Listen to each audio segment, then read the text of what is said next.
How to overcome, deal with, and solve common workplace problems that keep arising, that are making you feel frustrated, trapped, you're banging your head against the wall and you don't know what to do. So in today's video, I have picked the top 10 and most frequent questions that always land in my comment section across all of my social media platforms. So stick around to hear the full 10, because I'm going to give you my answers, which are going to be no BS, no fluff, very straight to the point. It's going to be a bit of a juicy episode. And if you know me, I'm not going to beat around the bush. I will tell you exactly what I think you should do and how you can escape that situation. Also, we'll tie a little bit of the, escaping the 9 to 5, because a couple of questions here that I often get asked are about, how do I quit the job and start a business? So look, without further ado, let's jump straight into it with question number 1. How to deal with a bully, micromanager, harassment and discrimination. Now I've bunched those up together within the how to deal with question because my answer will be the same. How to deal with. That's the problem. It should be, how do I control the situation? The issue for many of you that ask me certainly is, how do I deal with it? AKA, how do I put up with the situation? How do I cope? You don't. This is the problem, and you need to identify this. You don't deal with something negative. You control it, and then you make a positive and a proactive decision to deal with that situation. If you're being bullied, yes, it's wrong. You're probably not going to change the situation. You're probably not going to win over the manager. So you need to control what you can do. Another job. Maybe there's strength in numbers. Maybe you're not the only one being bullied, and collectively you and several other co-workers can come together. The same for if you're being harassed. You might raise it to HR or your senior manager or your line manager. It might fall on deaf ears because the person is liked. They're in the pockets of the senior managers, and actually you're the problem and you're going to get sacked for it. There's something here that I really want you to take on board, which I've spoken about in other videos. Control your money and look after it, because my mission as well is to financially empower you, because you're believing, or you think that you have to deal with it, is because you haven't got any money in the bank. That's why you're even asking that question. Well, asking me, Aaron, how do I deal with it? Well, my answer is, well, haven't you got any money in the bank that you can go and just quit your job and float yourself through for a month, 2, 3 months until you find another job, or you start a business? Most of you have said to me in the past, no, I haven't got any money. So you're crippled by the job, which is why you have to deal with it. Well, that's not the right answer. So get financially empowered, become more independent, learn how to bring in your own money, and save for a rainy day and an emergency fund, so you don't have to bend over a barrel, be absolutely rogered and be bullied or be micromanaged. That never happened to me, any of that, because I had money in the bank, because I saved, I invested and I looked after my money and I didn't increase my expenses. I never had to deal with anything, which is why I was considered an employer's nightmare. I could just think for myself, and I had a backbone. So my answer is, for the harassment, the bullying, the micromanaging and the discrimination, is you don't deal with it, you take control, make a decision, but ultimately you need to become financially empowered. This is why I talk about being a wage slave, because you are a slave to the wage and you need your job, which means you will accept any bullying, the drama. You get my point, right? So that's question number 1 answered. So let's move on to number 2. This is a common one. How to deal with a toxic co-worker. Now I've separated this into a different one, because co-workers typically overstep boundaries because you didn't put any boundaries in place. So, if you're on the same level as a co-worker, why do they now feel that they can take advantage of you, pick on you, talk behind your back, gossip, talk about your personal life, whatever it might be? It normally stems from not having boundaries in the first place, right? That's where it comes from. So how do you deal with a toxic co-worker? Well, again, same as question number 1, you don't deal with it, you control the situation, but you need to take a step back and start implementing boundaries. Now, some might say, well, it's a little bit too late if you never had any boundaries to start rebuilding them. It's not. You need to take a step back. Firstly, just understand what the situation is. Are you being picked on? Are you singled out? There's many variables to why you might be facing and dealing with a toxic co-worker. But whatever it is, you need to start rebuilding boundaries. Pull them aside and say, look, we were friends, or we got on, we don't now, we have a disagreement here, we don't see eye to eye, that's fine. I just informally want to say, let's just stay out of each other's way, let's do our jobs, we obviously don't get on, and that be that. That's the first step to deal with a toxic co-worker. Just have a chat. Don't be afraid. I'm not going to bite your arm off. If it continues, pull them aside, but raise it to your manager and say, look, I'm just going to have a chat, more of a formal chat. I'm just raising the fact that I'm going to say to them, look, I don't want this situation going on anymore, and record it and note that down, put a report in, send it off to your line manager and say, on X date or whatever, I had a chat with X co-worker. This is what was said. More than happy for you to speak to him, but I've put it in writing on my side. I'm not happy. This is what's going on, right? Okay, and that's all you can do. If it continues, and my answer will be black and white and generic and completely the same, if it starts affecting you mentally, just start looking for another job. Let bygones be bygones. Don't fight it, don't fight the system, don't fight the co-worker, just let bygones be bygones. If you're not wanting to sort it outside of work or inside of work and it's taking a mental toll on you and it's really getting to you, go get another job. No amount of money is worth sticking around when it's affecting your mental health. So that's how you deal with a toxic co-worker. Formally, go through the proper route. If it doesn't work, you have to make a choice to take yourself out of the situation. Again, control the controllables. Number 3, how to overcome burnout and feeling mentally and physically drained. Well, this one comes up all the freaking time. I promise you this is definitely one of the most asked questions. How to deal with burnout. It's super simple. It's not worth it. If you're burning yourself out, I need you to ask the following questions. Are you going above and beyond? Like, why are you burnt out? You obviously don't enjoy it. You're doing too much. Do you stay late? Do you come in early? Do you feel peer pressured to keep up with other co-workers that are going above and beyond their pay? Why are you burnt out? You have to ask yourself the very honest questions. Why? Are you doing too much? Have you convinced yourself that there's not enough hours in the day? This is like the part of my bigger core message is that you're not paid enough to go above and beyond. You're not paid enough to stress out. You're not paid enough to be burnt out. You're not paid enough to neglect your family. You really have to understand why. Like in my old job, I was just emotionally detached. If I didn't complete my tasks by the end of my 10-hour shift, weren't getting done. I weren't thinking about it. And again, this all comes back to money management. If you have been burnt out, it's because you care too much. You're too trapped. You shouldn't be burnt out. That's my very raw and honest answer. You should never be burnt out because you're putting yourself through too much by choice, or you're keeping up again with other co-workers that are doing that. Get your money right, reflect, breathe, take a step back and go, I'm going to do my job. I'm going to do it well. I'm not going to go above and beyond.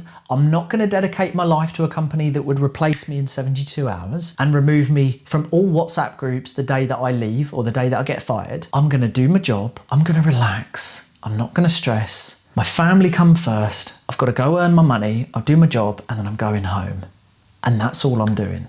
Okay, it's that simple. I haven't got another answer for you. If you can't take that on board, I don't know what else to say. Number 4. Should I quit my job and start a business? No, you always build the business, in my opinion, whilst you're in a job. So I have another video coming very soon, which is get your employer to pay you to build a business, or it'll be something like that. But you build the business whilst at work, on your break, before you start work, after work, on the weekends. Always try and replace at least 80% of your income before you ever think of quitting. And I'll pop them up next to me here. Go watch my full course tutorials, how to quit a job and build an online business and what business models will replace your job. Go check those out. Those full course tutorials will be everything you need in order to know how to quit a job and have that business ready to go. So my advice is build the business so you mitigate the financial strain and stress and the risk. And then when you've replaced 80% of your income, then make the transition. But again, like I said before in other videos, don't trust co-workers. Keep it hush hush. Do not tell people in your workplace that you are building a business, because then you will drag out envy, jealousy, bitter, horrible people that don't want you to succeed. And believe me, when you go on that journey of success and building your own thing, the corporate people don't want you to do well. They don't want to see someone else, riding high and being successful. Okay, so stay hush hush. Now, number 5, I love my job, but my new manager is making my life hell. Oh, I've been through this one. Not to the point where they made my life hell, but they were a nuisance, a pain in the backside. Actually, I mentioned her in my last my last YouTube video, but I couldn't think of her name. Janky. She was a freaking nightmare. Janky, my last graduate manager. I gave her a piece of my mind on my last day. She was an absolute nightmare. My shift was fine. So I've been through this before. What can you do? I try and not go off on a rant about janky. Like, I couldn't stand her. Nightmare, Anyway, what can you do? Well, I think the first thing is you have to get a feel for your co-workers. Are they feeling the same as you? Has this toxic cancer come within the shift, within the team, and they're affecting people? Are they playing people off against each other? Because if they are, you'll notice it, right? And at that point, you need to immediately talk with your co-workers and just very subtly say, how do you think the new manager's getting on? Get a feel for what your co-workers are saying. Are they on the same level as you? If they are, you have to address it there and then. Look, I think we should probably raise this to senior management that, it's not going well so far, and actually it's causing a bit of a divide within the team, and we're not working together so well at the moment. And it's pretty much, the no communication, no leadership, no support, playing people off against each other, whatever it might be, whatever the problem is with a new manager. Because here's the thing, right? You need to deal with that cancer within immediately, because if they start to get in, they start to pull levers and leverage people against each other to better their position, and then it's too late. All right, then the problem's there and there's not a lot you can do. Just like with Janky, she got in, she started playing people off against each other. My mate Lee, she started playing him off against me and stuff like this, and it went horribly wrong, and couldn't stand her. She couldn't stand me either. So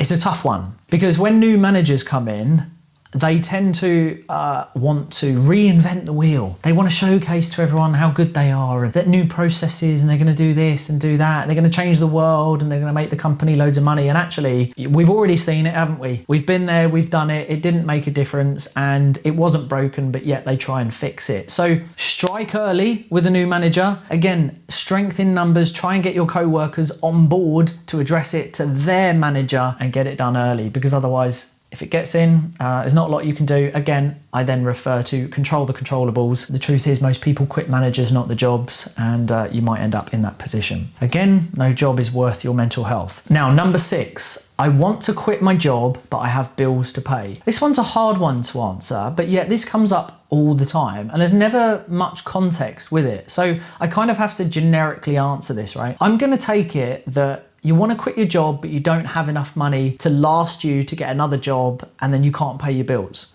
So the first thing that needs addressing is you need to start saving rapidly. You have to be smart with your money immediately, and my question is, why have you not got any money to last you 2, 3, 4, 5, 6, 7, 8 weeks, 3 months, 4 months to go find another job? Again, I'm trying to financially empower you. Live a minimalist life, make as much money as you can, and save and invest hard. Just be smart with money. I mean, it's just mad. Do you know, I heard a guy, I went to the cafe today, right? And there's this whole cost of living crisis and scaremongering from the news. He was, he's a builder, and he came in the cafe and he was like, oh, went out the weekend, spent 200 quid on booze, didn't know where I was Sunday morning. He didn't look like he had a lot of money. He was sitting there talking about him being out the weekend. I thought, 200 quid on what, fags, booze, maybe some other stuff, like £200. Anyway, the point I'm making is look after your money. So what you need to do if you want to quit your job, but you can't because you have bills to pay, well, we all have bills to pay. You need to reduce your expenses, quietly quit,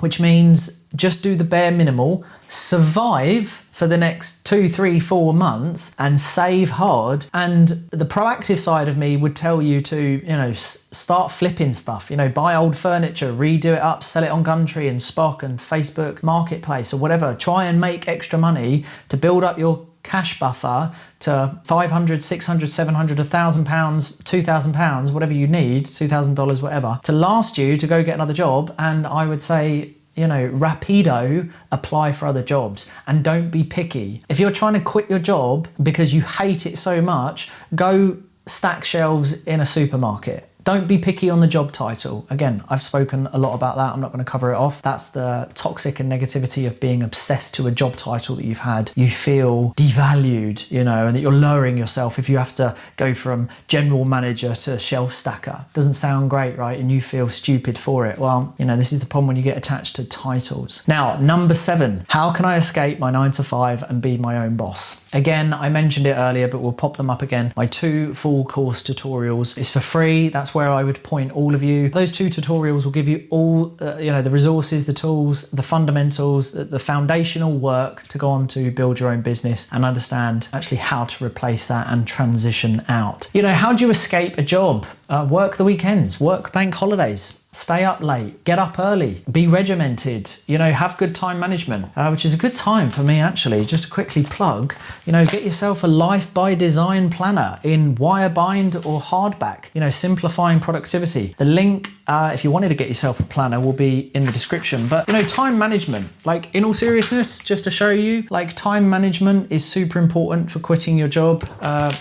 Go check these out. Honestly, they're awesome. You need good time management. You need to be around the right social circle. You need to look after your money. You need to be good at marketing, sales. You need to be on all social media. You need to apply self-mastery. Like escaping the 9 to 5 is so possible. I'm not going to talk about it too much now because I've done so many videos. Literally go onto my YouTube homepage, click videos and take your picking. It's so possible. So if you are looking to escape your 9 to 5, carry on working your job, build a service or a product or a membership or consulting or a SaaS or a tech company application, whatever, and build it up to 80% of your income, and transition out. Number 8. This one's a juicy one. I hate my career, but I'm worried of upsetting my parents if I quit. Well, this ties into the whole university, doesn't it? People feeling pressured to go become a doctor, a lawyer, because, mummy and daddy were, or uncle and auntie were, or, family beliefs and, religion and all this kind of stuff, pressurizing people to go get a job and they don't even enjoy it. I had a debate with someone in the comments, again, the other day, who said about the whole, being a doctor and all this stuff. And it's like, you can ask people about being a doctor before they're a doctor, but ask them 10 years into their career when they're overworked, stressed, undervalued, understaffed, underpaid, working 60, 70 hours a week. They don't see their kids, their wife or husbands thinking about leaving them because they're just never there. Do you think they want to be a doctor? And again, I respect doctors, we need them, but it's not for me and it doesn't have to be for you. So if you're if you're thinking of changing your career and you never really wanted to do it, or you've had this sort of wake up, you're like, it's just not for me, and you did it because of your parents, you want my honest answer? Stuff your parents. Stuff them. If you're unhappy in your career, but you're worried about upsetting your parents, tell them to go swivel, and that their pressure is making you miserable. You need to live your life. Your parents aren't always going to be here, so you cannot cement your future based on what your parents want you to do so that they can have bragging rights. Oh, my son, my daughter, oh, she's a doctor. She went to uni. She got her A-level, she got her degree, I was so proud of her. I mean, oh, did she enjoy it? Oh, no, she's miserable as sin. She can't stand it, the poor girl. But, we get to tell you folks about it over, scone and tea, so we're happy. All right. Stuff your parents, change your career immediately. Never do anything for anyone else. Number 9. I love this one. I have been put on a PIP. Do you think I could lose my job? It's the beginning of the end. That's what I truly believe. If you are put on a performance improvement plan, say goodbye. Quietly quit, do the bare minimum, do what you need to and look for another job ASAP, or start rapidly building that online business, or start creating content to start replacing your income. Yeah, I personally believe, again, these are my answers. You might disagree with me in the comments, but this is about my answers. Yes, I believe that if you have been put on a performance improvement plan, which is the beginning of putting you on a written warning, underperforming, written warning number 2, you're not up to scratch. Basically, it is the legitimate way and tactic of reducing staff or getting rid of someone that they don't like. They try to get me on a PIP, but I actually countered it and I never got put on the PIP. And that was probably from about 6 weeks out of when I actually quit my job. No, stuff going on a PIP. It's the beginning of the end. Right, number 10. My work has found out that I started a business. Should I be worried? Now, I like to answer this one. This one's me all over. My work found out that I was starting a business. Well, I'd already started a business. They found my website, my marketing, my LinkedIn, all this kind of stuff. I blocked as many people as I could. It's the beginning of the end. Because what they're going to think is, are you stealing data? Are you going to be a direct competitor? They also don't want ambitious entrepreneurs in a robotic role. If you're a salesperson, if you stack shelves, if you're in any kind of role, admin, warehousing, they don't want an entrepreneur driving a forklift. You're going to go on to bigger and better things. They're going to stop all training. They're not going to invest money into you because they know at some point you are going to leave. So they don't want to invest time into you. But also most companies are going to be freaking out thinking that you are stealing insider information, data, and it might be a conflict of interest. So although there's no grounds of them to get rid of you, they'll probably start having little behind closed doors meetings about you to see what they can dig up to get you out of the job. So yeah, if they found out that you've started a business, and also just to quickly add, I've heard and I've seen many reports now that when you go in for a job interview, one of the questions that they are asking is to do social media background checks and do you have any outside businesses or marketing, social media interests, that kind of thing, just to get a bit of a taster to whether you are entrepreneurial, because they don't want that. They want someone who will do as they're told, won't speak up, will conform, and they will climb the corporate ladder to better the company. That's it. So yeah, if you started a business and they found out, you're out, beginning of the end. Again, just my opinion. Now, I do want to finish on a couple of things. In one of my last videos, about 55% of workers decline promotions. I mentioned about, even if someone offered me £3 million as a salary, I'd never take it. I just wouldn't. Although I earn more than what I refer to, 50 grand a year, right? But even if it was just 50 grand a year in my own little business, I'd still always choose that over a £3 million salary. To which someone replied, well, I would take the 3 million and I would work for 1, 2, 3 years and then retire my entire family. Well, look, let's just do some basic numbers. This is kind of, I suppose, what's frustrating, right? So you'd be willing to sacrifice, right? Let's just go straight 40%, right? 3 million, let's take off.